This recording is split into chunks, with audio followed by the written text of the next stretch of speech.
Hello there, and welcome to 10 tips and tricks for starting tomes in Age of Wonders 4.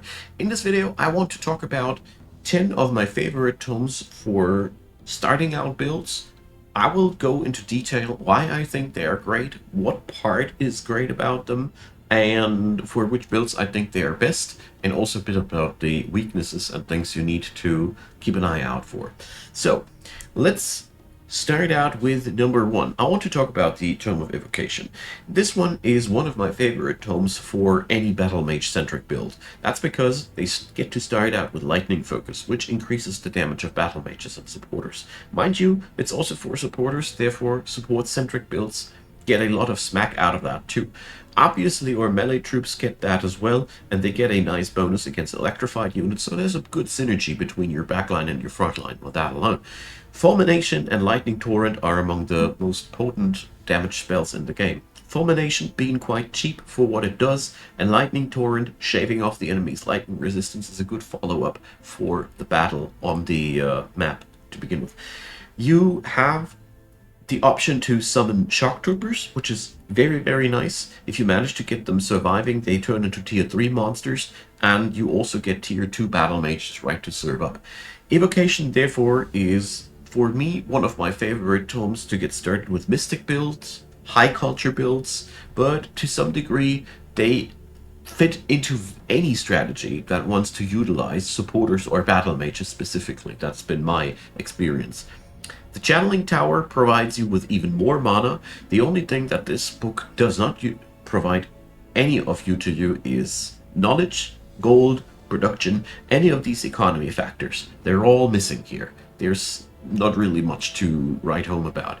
It's power, it's very much of it, but it will not give you a kickstart in economy purposes. Moving on to number 2, I want to talk about the Tome of Rock. This is also one of my favorite starting tomes, but more for the frontline based builds. The ones that like to slug it out on the frontline enjoyed this. For me personally, I wouldn't say the most, but a lot. So Obsidian Weapons is a really nice powerhouse for a budget. You get this for your ranged and your fighters. It is not as strong as, but bleeding stacks, and you only need one enchantment for both your archers and your melees, which is really nice. Rock Blast counters defense modes, which is a massive bonus. You can crack up enemy formations with that spell. Again, relatively cheap. Earthkin and Stone Skin give your troops some more robustness. Here again, budget. Stone Skin is just a 5 mana spell, and with the Stone Spirits and the Gargoyles, you have access to shield and shock troopers that are very robust. Altogether, this book is to me personally served best in either industrious cultures that always love the extra robustness, or summoner-centric builds, because you can crank out so many of these rock spirits that eventually turn into tier 3 shield units, and therefore this is a really nice thing to get your army started with. Central Quarry gives you more productivity. This is also something this tome gives you a good productivity head start economy-wise. Doesn't offer gold, knowledge, or food, but at least it's very strong on that end, because production ultimately in the end translates into production power and gives you gold, food, and knowledge. Now, moving on to number 3, I want to talk about the Tome of the Horde. So, Horde Tome is a very potent tool, as it gives you, with Spawnkin, one of the most potent damage increasing tools that I know of. We have Houndmaster, which is really good at getting a numbers advantage, and generally this tome is all about numbers advantage. Fury of the Horde gives your tier 1 troops a nice boost, but I find it relatively costly for what it does, but at the end of the day it can boost up to 18 troops, so the cost is fair. Blaze of the Horde, also numbers advantage. Summon the Regulars gives you the opportunity to transform mana into troops, which can be early game a real big game changer, and Warhounds is excellent as a siege project early on, because again, numbers advantage, and Warhounds are really quite cool if they come in these numbers. The Mob Camp is also not to be taken lightly, as it rounds up your tier 1 strategy. Pick this tome If you are going all into hiring tier 1 troops and a lot and trying to waltz over your enemy as quick as possible. It's a fun thing, especially for those cultures that want to get going quickly. But again, here we don't have knowledge income and no mana, so therefore comes at a price economy-wise. Moving on over to number 4, Pyromancy. So Pyromancy offers you fire damage for melee and archer, not for mages. Sadly, we also get to recruit a lot more mages, summonable via elementals or recruitable via pyromancers, and we get some nice nukes along the way. The Ritual Pyre gives you extra mana, and altogether the Pyromancy Tome is an excellent start for any culture that wants to get into elemental damage and some advanced battle mages in the future. I like to rock this on high cultures and sometimes also on Mystic.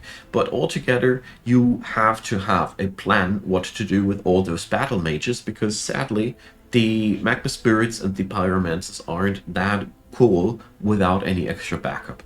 The tome itself doesn't power them up, and again, economy-wise, the Ritual Pyre is only providing mana and nothing else.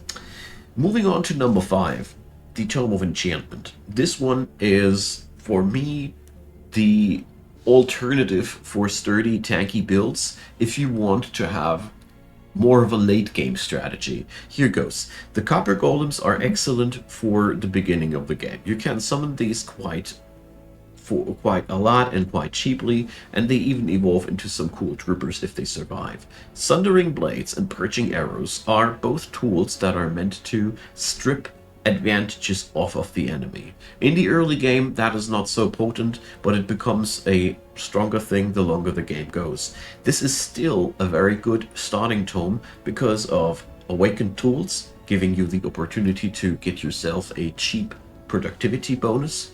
The Rune Carver's Camp is very versatile, as it gives your quarries a mana component, it gives you a draft income, it even counts as a deployment location, and you have a swarm unit.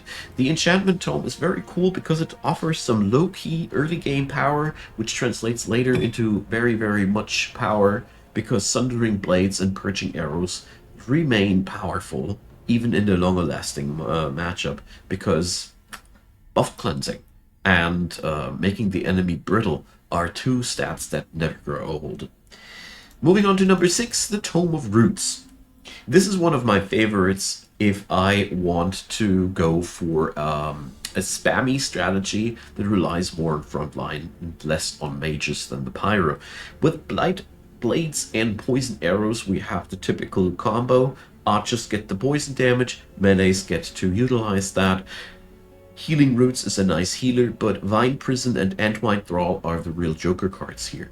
Vine Prison spawns roots that just offer disruption. The enemy can't walk past them, the AI will often smack them, and the Antwine Thralls offer you very powerful skirmishers for very low budget, and they also get to evolve into big shield units at the end of the career. The Herbalist is a very potent thing if you have a lot of forests and swamps, because it doesn't rely on specific province upgrades but on terrain. And if you are playing around forests, this one is a real keeper. Food and mana is a good one and helps your economy in the long run.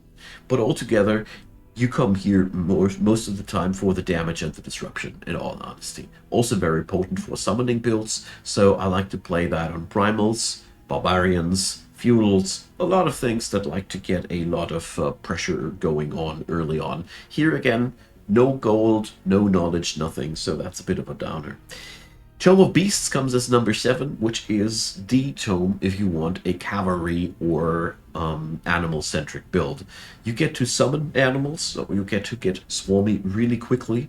The Wild Speaker allows you to get even swarmier than that. The Unleash the Beast ability is amazing. Really doesn't grow old because it doesn't say which tier of animal unit it works on. You just don't have healing, and Call of the Wild is a crazy strong spell, especially when combined with a cavalry heavy build.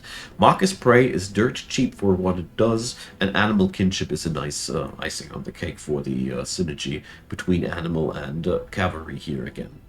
or no, not cavalry, I'm sorry, this has been a rework, between animal and basic troops. So you have a lot of bonus from having animals in your army, and the Wildlife Sanctuary opens your roster to a lot of animals. So this tome I like to play when I want to go for Evolver troops, something that relies almost not on their cultural trait. Primals come into mind again, because here you get access to the animals right off the bat, and a lot of these, they can basically replace your entire roster. So, moving on to, or before we move on, I just want to say one last thing here about it. There is again no gold, no knowledge. This is again a very, very offense-based thing. But let's move on to number 8, the Tome of Zeal. So here we have our order-based rush strategy in form of Legion of Zeal, which is a budget spirit damage increaser, again for melee and ranged, which comes with a synergistic inspiring chant, which is hidden even harder when you have the enchantment running. These two spells are a combo on itself. The soft nuke, the summon, and the city booster are all really, really good, and the Circle of Zealotry is insofar interesting as it gives you city stability, which is strong city economy thing, and putting this thing at the right spot can make your city very, very potent. Altogether, Tome of Zeal is one of my favorite tomes if you just want to get some extra damage into my front line and back line. And what can I say? It is highly synergistic with basically any culture. It's a very, very powerful thing. Again, downside is on the economy. I know you hear me saying that a lot, but here comes the other one where I say, to number 9, faith is not an economy, no choice. Faith is actually one of the best economy early choices that you can go for. But let's talk about the support first. You get access to one of the best healers and one of the best support enchantments in the game. Staves of Mending and Chaplain are really good things to have. It becomes even better when we look at the Abbey, which gives us a knowledge income for extra farms, which is powerful. Very, very powerful. Knowledge income is very desirable, and having a tier 1 on farms is an excellent thing for primals and feudals. We also have a little bit of a nuke, which becomes even more powerful the longer the game goes. Convents give us even more knowledge and mana for happy citizens, and we even get to influence free cities altogether. This makes Tome of Faith one very, very potent starting choice, which gives you a lot of economy, a lot of free city power, a lot of sustain, but no early game damage. So this is served well on cultures which already have a lot of damage at their hand. Ironically enough, this is one of the best tomes to start with a dark culture with, because they don't have a supporter, and having a healer at hand and stuff like that changes a lot for them. This one is also excellent for basically any strategy that has no problem to delay itself a little bit in the early game to reap the rewards later. Number 10, the last one for this video, Cryomancy. So Cryomancy is the ice variant of damage types. I've been going over this often enough in this video. We get frost on the front line and on the archers. Again, slow gets utilized by the melee.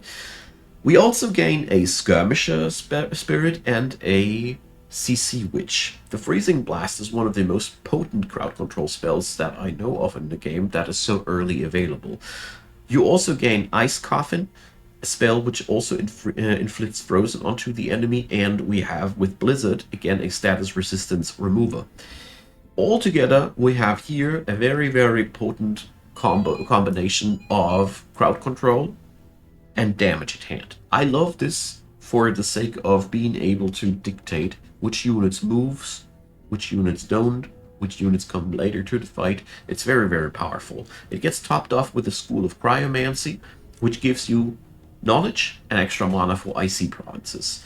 The cool thing about the Cryomancy, pun intended, is that you get to get the knowledge part whether it is terraformed around it or not. So rushing this thing gives you the extra library, and you can make it more potent later when you terraform more towards ice. Altogether, Cryomancy is a very, very cool tome. This time I didn't do it on purpose. To get yourself a start, which allows you to manipulate the enemies more. I wouldn't say that this is specifically good or bad for any culture. It's just a specific playstyle where you don't control the battlefield with enormous amounts of damage, but with the ability to freeze enemies. And I personally find that extremely powerful and fun to play. It's topped off with a nice knowledge income. The weakness here is clearly we get again no food, no gold, and altogether these here require more work later down the road. All right, could be talking way more about the other tomes, but here goes. I left out a few on purpose, so for example, warding and such. The ones that I left out were either not fitting into this video because I didn't find them powerful enough, or I deemed them not really good as starting tomes. Warding is not much of a good starting tome. I was thinking about Tentacle, Faith, Tentacle, Evolution, Alchemy, and these, but yeah, I didn't want to overbloat the video, and I personally think that most of these are a better add-on than a starter for the build, because I personally like to have a good start, to have the capability to clear the map and then build myself up. Tomes like Warding and Alchemy, for example, they do a great job in enhancing what you got, but they don't give you a great plethora of tools to clear out the early game. Let me know what you think. I wouldn't say that I saw every potent combo here. not at all. But anyways, leave me a like, leave me a subscribe, check out the description box, consider supporting the channel. There's YouTube channel membership and other things downstairs. I'd be very, very delighted if you chose to. Many thanks go out to all of you who support the channel, and of course, a thanks to you for watching this video up until the very end. I appreciate you taking your time. I hope I was able to give you some food for thought. See you there and have a good day.